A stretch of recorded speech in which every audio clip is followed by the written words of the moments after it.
be really, really brave and follow your heart, follow your soul, and find a way to make it happen, because if you really want to make something happen, you can. Before we dive into this week's episode, let's talk about a brand we both genuinely love, Cytoplan. You've probably heard us mention them before, and that's because their supplements are next level. Yes, Cytoplan has been part of my routine for a while now. They just get it when it comes to health. Their whole approach is rooted in science and totally in tune with nature. Exactly. Their formulas are bioeffective, which basically means the nutrients are in forms your body actually recognizes and uses properly and at the appropriate levels. Cytoplan is used and trusted by health practitioners across the country. Their formulas are developed by nutritional therapists and backed by over 3 decades of clinical insight. You really can feel the quality when you take them. Plus, it's not just about what's in the bottle, it's the mission behind it too.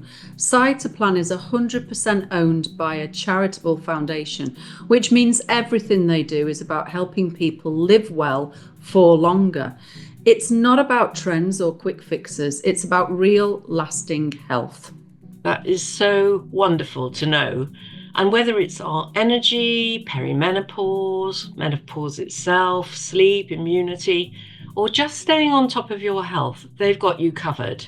You can also get a free health questionnaire and a consultation by ringing the helpline. So if you're ready to take ownership of your health, check out Cytoplan, powered by nature, proven by science, and rooted in purpose. We'll pop the link and an exclusive 15% discount code in the show notes.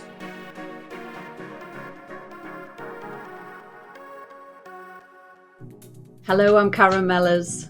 Hello there, I'm Dr. Rosie Daniel. You've just tuned in to Alive and Loving It, and we're here to help you bring joy and energy back to your life.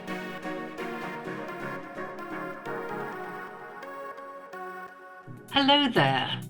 Our guest this week is an extraordinary lady called Emma Chapman, who is an award-winning jeweller. And we met recently quite by chance, as Emma lives quite close to me, near to Frome in Somerset. And I heard Emma's story, which really struck such a deep note with me, because Emma moved from being really at the top of her profession and highly successful media PR professional in London in film and theatre, having hit a wall at one point in her career after many years, and suddenly just thought, I can go no further. I can't do this anymore. And from there, she packed up her whole world in a month and took herself off to India, starting with a training, a yoga teacher training down in Kerala. But from there, she went on a real odyssey, a journey through India, from Sri Lanka up to Rajasthan and then to Nepal, to find craftsmen with whom she could start to build her very first jewellery collection. And she came back after a year or so, and she, through a very fortuitous meeting, became nominated for Best Emerging Designer, Jewellery Designer of the Year. And having won that, got her confidence to start her own collection. But more than that, still being extremely true to herself, Emma didn't feel quite right being back in London and took herself off to live for 10 years in India as a woman on her own, so bravely taking on winning the trust, becoming embedded and embraced by the families of the craftsmen that she met. And that took her into a deeper and deeper sense of excellence. And she will explain how sometimes her pieces, there might be 5 different craftsmen working in 5 different ancient jewellery couture techniques. So I just felt really that her story completely embraces this idea of breaking down and breaking through to authenticity. And my goodness, what a journey, what a healing journey. So with no further ado, I'd love to introduce to you the amazing Emma Chapman. Well, Rosie, it is so wonderful to be back in the chair again for our next episode. And guess what? We have slipped in a bonus episode for you. Timely, just before Christmas. You're going to want to listen to this one and watch it on YouTube. Please do, because we just couldn't resist to share this beautiful story of realization and change and becoming true to yourself in the most gorgeous way, where creativity has played such a big part of healing. So Emma, welcome. It is very lovely to have you with us on the Alive and Loving It podcast. Thank you. Nice to be here. Yeah. So Emma and I met quite recently, actually, by chance. And I discovered that quite close to where I live in Somerset, so Emma's based in Frome, but also working between Frome and Jaipur in India. And this opened a door to discovering Emma's incredible world of jewellery, but also the story that's unfolded, which is a profound healing journey. So, Emma, I'd like to start, if we could, talking about your former life, the life you were living in London. Tell us about what you were doing. Well, I had a love affair I've always believed in doing what you love for work. And I had a love affair with theatre and worked in theatre at the Royal Shakespeare Company and at the National Theatre, and then at a leading Fringe theatre called the Almeida. But then began to feel I wanted to work in a bigger international arena. So I moved into film and became without sounding arrogant, I was one of London's top film PRs when I was doing it. And I was working on all the kind of independent films that were coming out in the cinema. So that ranged from films made by Merchant Ivory like Howard Zen to the sort of feel-good film Buena Vista Social Club, to working with Daniel Day-Lewis in My Left Foot. And so while I was doing it, I mean, I did meet incredible people and I had a wonderful journey, and I travelled all over the world and I promoted films at festivals, including the Cannes Film Festival, where I actually launched Babington House, which is part of the Soho House Group, which is just down the road from where Rosie and I live, which is actually where we first met. Never thinking 20-something years later I'd be living down the road from it. You know, the theatre and film journey, when I was in it, it was sort of 24/7, pretty much living in Soho. It was very exciting, but as time went by, I got more and more and more burnt out, because you're on call 24/7 working, particularly in film, because it's international. You're servicing everybody else's creative talents. I got to a point with it and also you're dealing with quite tricky personalities, because you're navigating as a PR between the distribution company or the producer who's employing you to do good PR, and the actors and the talent that you've got to persuade to do interviews, and they don't really want to do interviews, particularly with the English tabloids. And also the press itself, you have to woo and keep them happy. So you're like the middleman trying to keep everybody happy all the time. And I was very good at getting everybody else onto the front covers of magazines and onto television interviews and things. But bit by bit by bit, I just began to have this feeling that I wanted to do something creative in my own right. And alongside my film career, my sort of other great passion was jewellery and travel. So I took myself off to learn how to do silversmithing, and did evening classes in silversmithing, but soon learned that I was much better at concept and design than actually making things. I just didn't have the patience for making things on the bench. And alongside that, I also, everywhere I went, I always collected bits of jewellery. I spent all my spare money on jewellery, and jewellery was like a sort of memory of everywhere that I visited, or a sort of kind of a talisman, or it was something that I just was completely obsessed with jewellery. Thinking about the impact of that lifestyle on your body, on your health, on your digestive system, I just give us a picture of of what it was beginning to do to you, Emma? Well, I think I've learned a lot more about stress and the sort of brain-body connection now as years have gone by, and I didn't really realise what was going on, but I think I was just going into a kind of sense of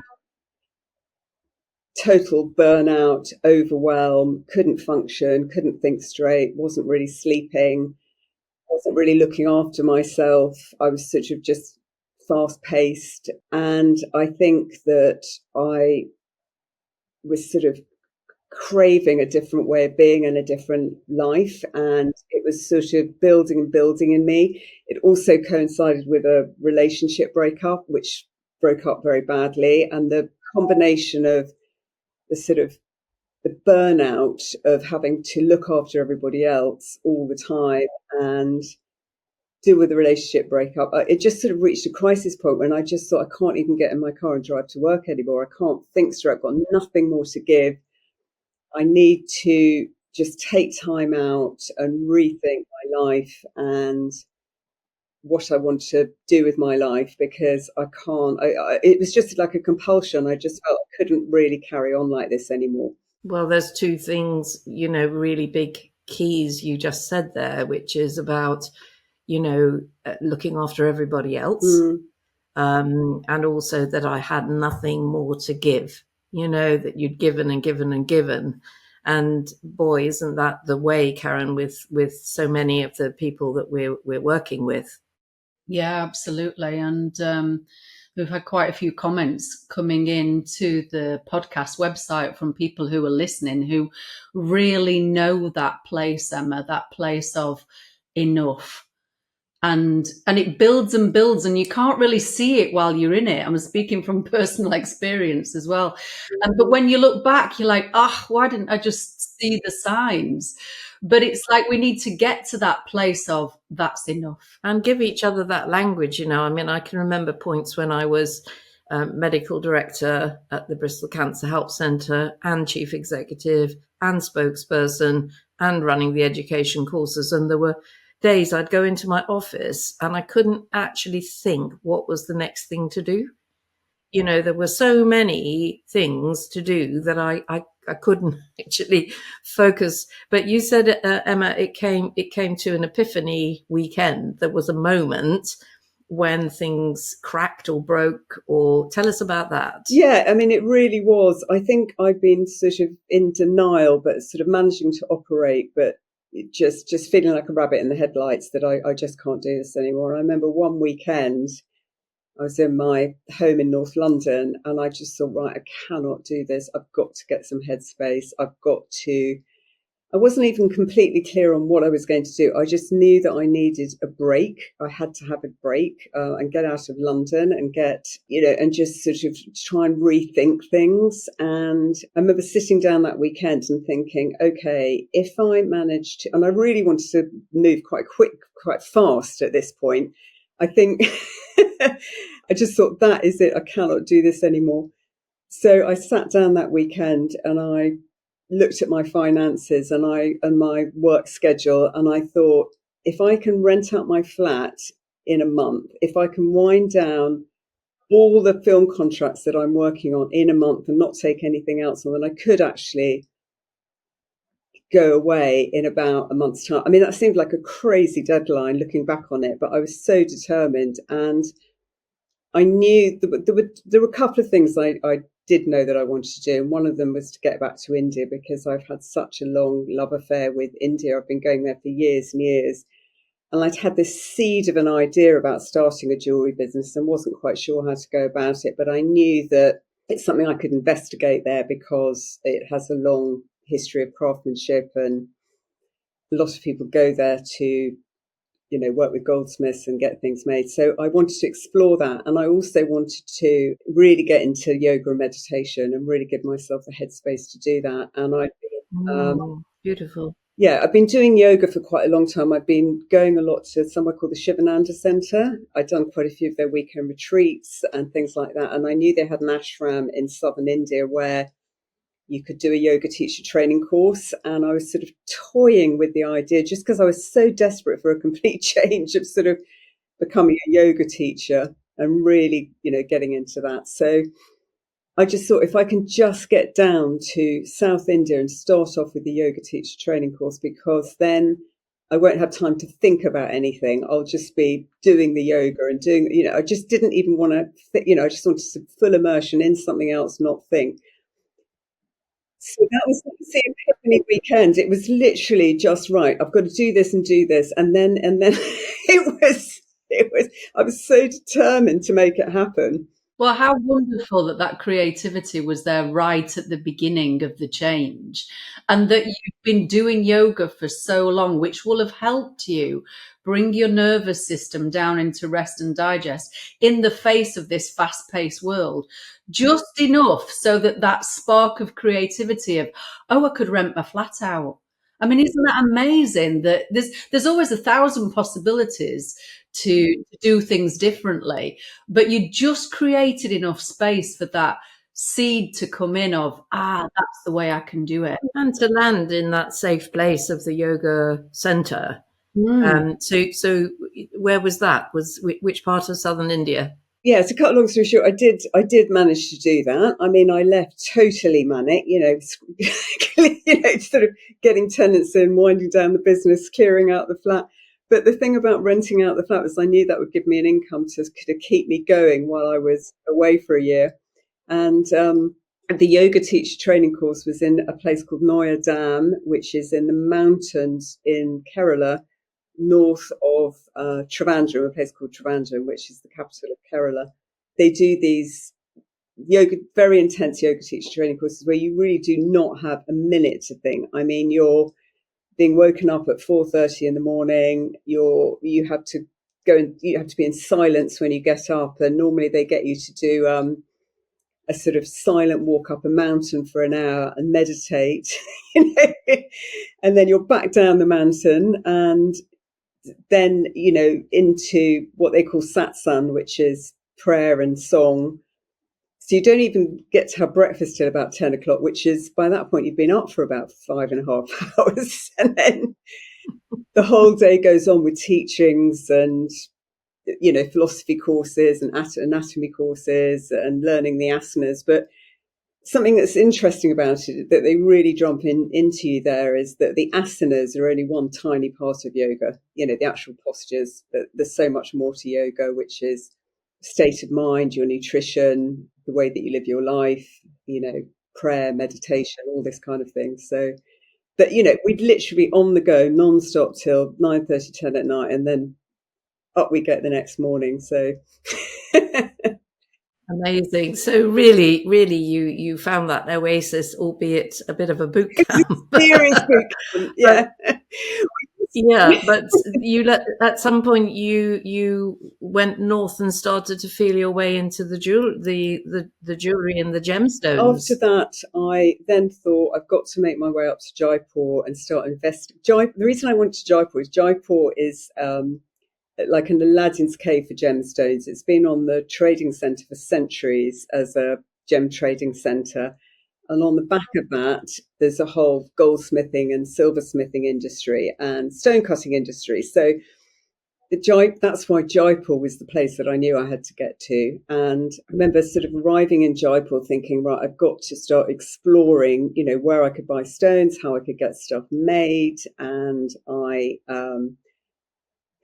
had a very intensive sort of few weeks there, meeting lots of people and trying to get my head around it and realizing that I had to, at the end of that time, I was very excited at the prospect, but also quite daunted because I thought I really need to know what I'm doing because it's very easy to be taken advantage of in Jaipur. And, you can end up spending hundreds, if not thousands of pounds on stones and getting things made. And so it ended up being more of a research trip, actually. And it was, good business practices in Rajasthan of ripping people off. That's a good business practice. So I sort of, until you find people that you really trust, that you build a relationship with. So I think I sort of got to a point there after having lots of meetings and things, of stepping right back and thinking, okay, I need to get away from here actually and really think about this a bit more, about what I want to do. the other thing I wanted to do was learn a bit more about gemology, and there was a gemologist in Sri Lanka which I wanted to go and spend some time with, learning about, a lot more about stones. And so I thought, I'm going to leave Jaipur and get down to Sri Lanka and sort of learn a lot more about stones, because there's so much to learn about them. When I was in Sri Lanka, I met this really interesting American woman who's also a jewellery designer, and she said to me, had I considered, I talked to her about the sort of the issues I had with Jaipur, and she said, have you considered working in Nepal? Because the craftsmen in Nepal are incredible, the goldsmiths, and a lot of Nepalese anyway do end up going down to work in Jaipur.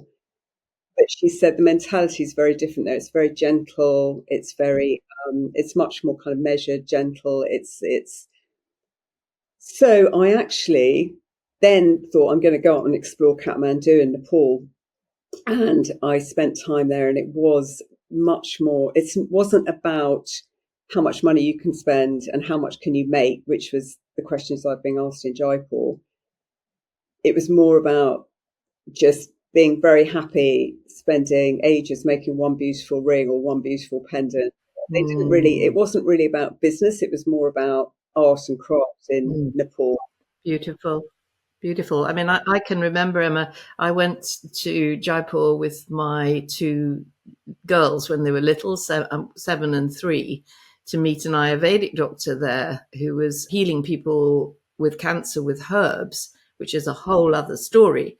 But I can remember, I mean, people listening, the level of chaos, the level of sensory overload. I can remember looking at one road where I could count 7 different types of transport, all coming at you at once, from lorries to elephants to horses to all sorts. And I took a ride in a little tuk-tuk, and this guy decided it was a good idea to go around the roundabout the wrong way because it was shorter than going all the way around the roundabout. And I just found it overwhelming. And I'm really struck by your bravery, because you were a woman on your own, and to find a way into that, and win the trust of those artisans as a woman alone in India is just awesome, Emma. I mean, I think looking back, I'm not quite sure. I mean, I don't know what moment to sort of bring us into conversation, but I think that when I did start off working in Nepal, and I worked there for about 3 years, and it then became, and I was toing and froing between London and Nepal. So I was still doing some film work and working in Nepal, building a jewellery collection. But things did get very complicated in Nepal because there were endless strikes and banders, and civil war actually broke out at one point when I got locked into the guest house, and there was tear gas going off everywhere, and everyone was being evacuated by their embassies. And I remember sitting there thinking, I am not going to leave because I've got to get my jewellery collection finished. And it was, I was absolutely determined to get it finished. But it was after that experience, I realised I had to decamp to Jaipur and start working there. And it was shortly after that I actually then did the big move to living in India. But you've missed out a very big moment, which was that when you had made that first collection and brought it back to London, you had that very sort of date with destiny meeting with Hilary. I did, yes. I brought my first jewellery collection back. I was very naive and at the time and raw and didn't really know what I was doing.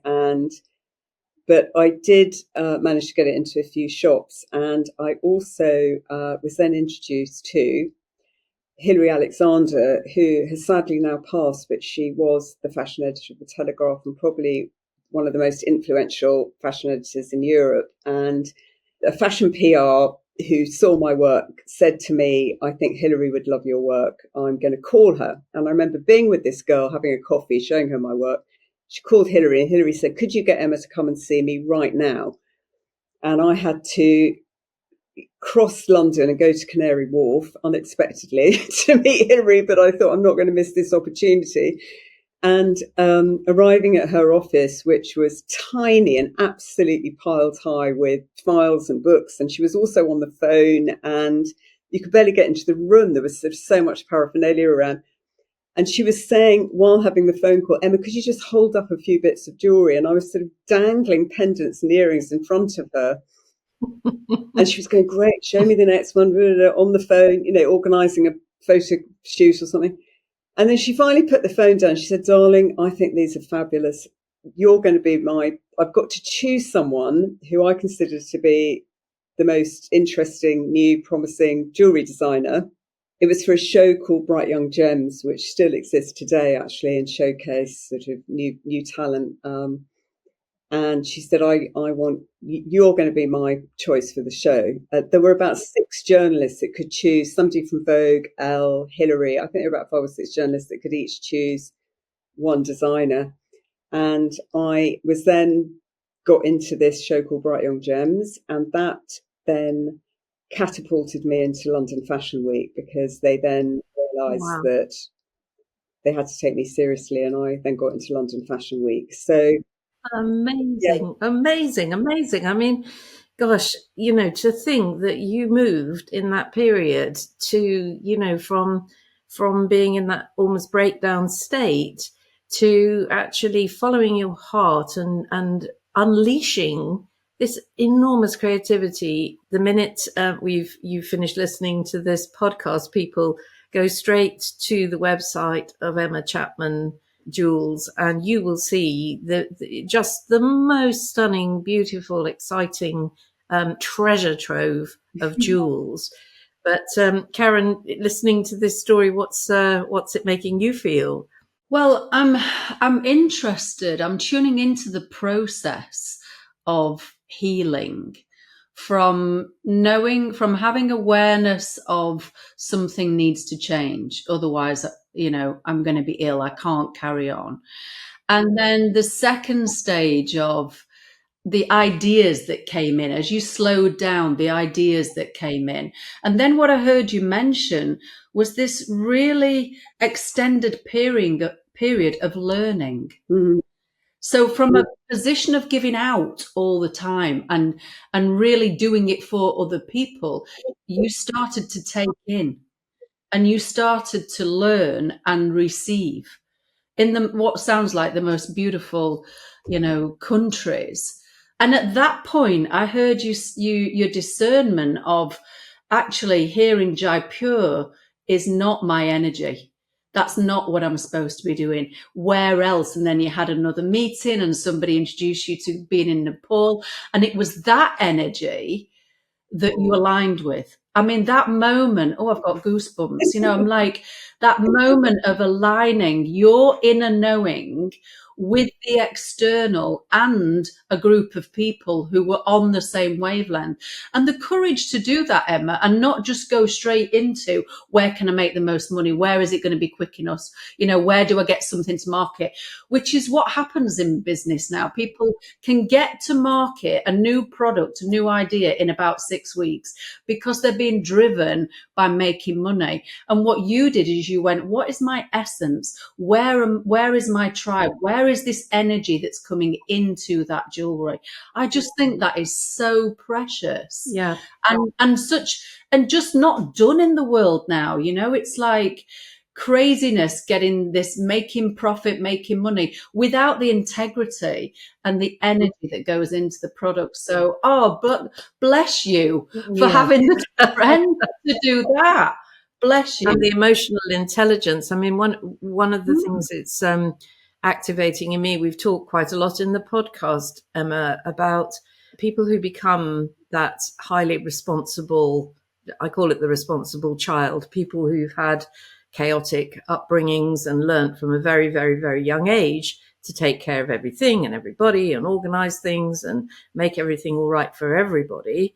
The one thing, and I include myself in this group of people, by the way, that you don't do is that you don't get a chance to play and you don't get a chance to create and, paint and get your hands in the mud or whatever it might be. So I've found, especially around the Walida people, I've heard myself saying, I would like to start again and be a Steiner child, to actually have that immersion in art and creativity. I think if I'd had different kind of parents, that would have been the way I would have gone. Mm-hmm. But it just feels like, oh, my ears are ringing. That's what happens when I get little downloads. What you managed to do was to stop the world, get off, and get yourself into that world, completely immerse yourself in that world of color and pattern and design, and nourish your soul in such a beautiful, deep way. And that really comes across from those film clips on your beautiful website. But I think the bigger journey was then toing and froing between London and Nepal, but realizing that was not enough either. And I was still had that sort of, every time I came back to London, I sort of had, I didn't feel alive. I felt alive when I was in Nepal or Jaipur. And I'd come back to London and everything would seem very monochrome. I'd just see black and whites, whereas when I was in Nepal and India, as you said, colour everywhere, excitement. And interaction, that was the other thing. I ended up feeling, I come back to London, close the door of my home and think, it's so quiet here, and sort of walk around the streets and I was so used to interacting with everybody in the street all the time because it's such a sort of open society. And people thought you had almost had mental health problems if you're engaging with them in the street, so it just felt that began to build and build in me. That was the sort of next thing, is that I can't even to and fro anymore. I've got to be there full time. And I also then realized I had to make the leap to Jaipur because the issues in Nepal were becoming too complicated with, civil wars and strikes and no electricity. And also all the gemstones were coming up from Jaipur. So I then had to be very brave because it did feel quite daunting and make the big move to Jaipur. And then in Jaipur, I arrived in this, still quite daunting world. And that it then took me probably about 2 years to really find the goldsmiths that I wanted to work with, because I had to follow up masses of leads and go down back alleys and do sampling and just, that was a big journey. And now when I meet, new wannabe jewellery designers who come to Jaipur and just say to me, oh, I can be here for 3 weeks and I want to do a new collection. How long did it take you to get started? I said, well, it took me about 2 years of living here to find the right goldsmiths, pounding the streets every day, checking out different people. So that was the next bit of the journey, which was actually really tough as well, because you have to also learn how to be conduct yourself as a single woman living in Jaipur as well, because it's a very, macho society, and it's still very old fashioned Rajasthan. And if you want to gain respect in the community and be respected and be taken seriously, you have to learn how to live in that society to gain people's trust and respect. And so tell us more about that, because I found being on my own with 2 girls in Jaipur really quite threatening. I don't know what it was about our chemistry, or 2 little blonde girls or whatever, but we had elephant poo thrown at us in one place, and quite a lot of hair pulling and pinching, and something about our vibe was offensive to some of the locals, not all of the locals. But how on earth did you find that way? You said conducting yourself as a woman. How did you do that? Well, I mean, I think it helps when you're a bit older. By then I was in my sort of 40 something. And, but I think one of the ways is actually learning how to dress, because if you cover yourself from top to toe, I mean, you wear, a long skirt or trousers with a long top. And I always have a shawl with me, they're called dupatta in India. And I always put it over my head when I'm walking around. And I often wear dark glasses as well. So then your head's covered, your body's covered. And it's not wearing a burqa. It's just comfortable, loose clothing, but it means it's not provocative in any way. And it's actually just very practical. And I actually really like wearing a shawl. And so, because you can use it to cover your mouth if it's dusty, but just I almost sort of, that's how I walk around. I mean, I've got a shawl over my head, I've got glasses on, I'm sort of not showing my legs or bare arms. And that does help a lot, actually. And the other thing is that, I mean, Indians have a wonderful sense of humour and they do want to engage with you. And I love all of that. But you have to know when to pull back and you have to know to have quite strict boundaries. And you have to, if necessary, get quite tough and just say no, or enough's enough, or go away, or be quite blunt, not be too English and too polite. You have to sort of really be able to be quite assertive, I think. That definitely helps. And in terms of social life, I had an apartment in an Indian family's house, so it was self-contained, but then I had their mentorship and friendship, so I was very protected by them.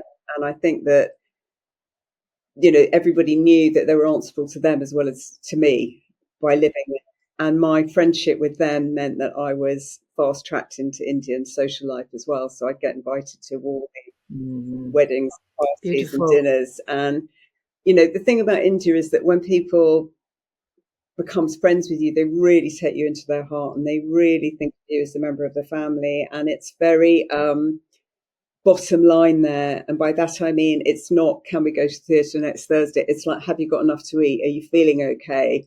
Do you need anything? Do you need any help? And I've actually been very, very ill in India as well. Really quite bad, a couple of times, very, very ill. But I just felt very safe there because I had so many people to look out for me and look after me. And in a way that I don't actually feel in England, I just feel there's so many people that will rally around, drop everything, which they did when I was very ill, to look after me. Yeah, I mean, I had an experience, Emma, when I went back to medicine as a mature student, having perceived the mind-body connection and decided that I needed to be trained as a doctor to be a bridge between these worlds. And my best friend was a beautiful Indian girl. And for 3 years, we studied side by side. And her family, my parents had died at this point, and both quite young, and they completely adopted me. And we went to their house every day for lunch for 3 years. And when I tried to take things, they were horrified to give.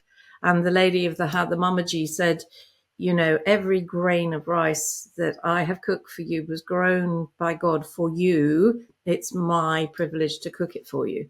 So, the beauty of those people and the kindness, and also I got invited to the weddings and it's kind of when you've crossed that line and been able to receive that beauty and bounty, it's like you've kind of you've been accepted and embraced into the culture.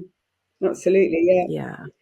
So that helps a lot. And then from a professional point of view, you have to just build up trust and respect with your goldsmiths. And I have a mutual love affair with my two top goldsmiths. And I think that they know, because I really respect them and I pay them on time and I value their work and I pay them what they want as well. I never quibble with them, and they're incredible craftsmen. And I think they get a buzz out of me coming up with new concepts and ideas that they can use their old sort of jewellery couture techniques for in a way that they'd never thought of. And so it's, with them, it's just mutual trust and respect. And that takes a long time to build that up as well. So explain that term, jewellery couture. I've never heard. Well, in India, in the sort of old jewellery couture techniques, the sort of very old techniques of jewellery making, things like kundan work, which is flat setting of stones, usually done with diamonds, very specialised technique, or enamel work, which I'm sure you've come across, or something called Jewellery work, which is you probably can't see it here, but this is Jewellery. It's sort of cutting out all the metal in different beautiful shapes and things. And I've used a lot of hand engraving work as well, and stone carving. Stone carving is the sort of speciality of Jaipur, where they do really beautiful carving of stone. Well, I was very struck in your, I think it was your film or your website, where it says that it can take 5 different artisans with 5 different skill sets to make one of your pieces. And I loved what you said about what you're creating, like an heirloom piece or a something. They're treasures. Yeah, they are. They're like mini works of art, and I can say that because my goldsmiths are so brilliant. I can't take credibility for that because, to be honest, what's interesting about jewellery is that you can have a concept, an idea, and you can give it to 5, 6 different goldsmiths, and they can all interpret it in different ways. And some of it can be really shoddy work, and some of it can be exquisite work. So for me to find goldsmiths that do exquisite work took a long time, and that it takes years and years for them to develop these skills as well. Yeah. So one person might be really good at doing enameling, another one at kundan, another one at jewellery, all these different skill sets that then combine one piece. And that's So Karen, what are you experiencing listening to this? Well, I am hearing the beautiful story about the jewellery, and I know I can see Rosie getting so excited. I mean, I think she'll be owning at least 10 pieces before the end of the episode. But I keep getting drawn into how this process of creating your jewellery business has impacted your health and your wellness. And the next piece I picked up on was this bit about knowing people before you work with them. You said the Indian family and the Indian community, they needed to know who you were. You went through periods of extreme ill health, which when we're at our most vulnerable, aren't we? So there'll be no masks at you, around you at that point. You are just really vulnerable and needing to receive from other people. And that's where intimacy, that's where connection happens in those moments. And it's that led these people to then bringing you into the community and bringing you into this workplace. I mean, that's so beautiful. It's like, we're not going to do business with you unless we know you. We know every part of you. I mean, the working world in the UK, particularly at the moment, in the Western world, is, it's so transactional. People don't even know whether they're married or whether their colleagues have got children. And there's no conversation on Zoom when you go into meetings about your life or who you are. It's very, very transactional and separate. And yet your business is coming from this place of vulnerability and connection and community, where what you receive from them, Emma, has resourced you. One of the things I struggle with moving, I mean, I lived in India for 10 years and then I finally moved back, which is where my home in Somerset is. And I now go to India for about 3 months of the year, which is when I do my designing and making. But boy, do I miss them. I really miss them all so much. And I know their children. I've seen the children grow up. I know their wives. I've celebrated their wedding anniversaries with them. I've sat with the young sons and taught them English. I've, taken a box of sweets. It's a pleasure to do all that. And I think that it does really infuse the work as well, because then I think it incentivizes them even more to do beautiful work, and because they know how pleased I'll be with it and how much it means to me. So, well, it's a dance, isn't it? That dance of creativity, and I'm very struck by your integrity, that you were searching for the best, for the finest, for the most beautiful. Your quest didn't stop with good enough. You went deeper and deeper and deeper until you found the treasure and created these beautiful future heirloom treasures, is what I saw on your website. You've very, very, very kindly offered a 10% discount on your pieces for our listeners. And Emma's got in the marketplace on the aliveandlovingit.org website, there's a portal into Emma's world. And you also do bespoke pieces, don't you, for if people want something designed specially. But, so I would just recommend that people approach you and talk to you and perhaps treat themselves to a special piece for an anniversary or a wedding or just a treasure to celebrate their love or whatever it might be.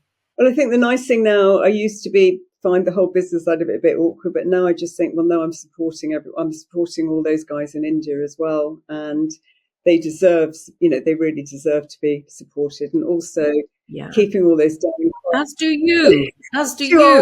Yeah, brave warrior woman, just complete hats off. How many of us think, we talked last time about the uncomfortable comfort zone.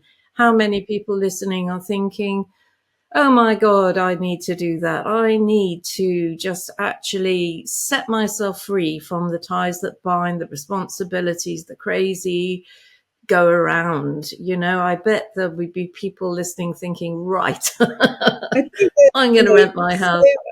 So many people say, well, how do you do it? And I really do believe if you want to do something, you just make it happen. And it was not all easy. It was very tough. It was very lonely. It was scary. It was daunting, but it was also like a sort of inner compulsion that I had to do it and sort of change my life. And I think that the hardest thing in life is actually really determining what it is you want to do if you want to change, to kind of focus on what the next thing is. Because I think a lot of us want to make changes, but we're not sure what direction we want to go in. And I think that can be the hardest thing. And I think once you have really determined what you want to do, then everything kind of conspires to make that happen, and you'll find ways of making it happen. And it isn't necessarily easy. It's not necessarily easy. The Native American Indians say we know who we are until we're about 3 years old, and that we have got that sort of connection with our uniqueness, as RuPaul would say, uniqueness, nerve and talent. And so often when I'm working with people who need to refine truth and what really turns them on is to think back to what excited you when you were little. What were the things you did that really gave you those big buzzes and the excitement? Karen, I can see you nodding. What are you thinking? Well, it's so rich, this conversation. I mean, just recently I found myself saying, move forward from your lived experience. And it's something about, right back from that seed of, I used to really enjoy jewellery.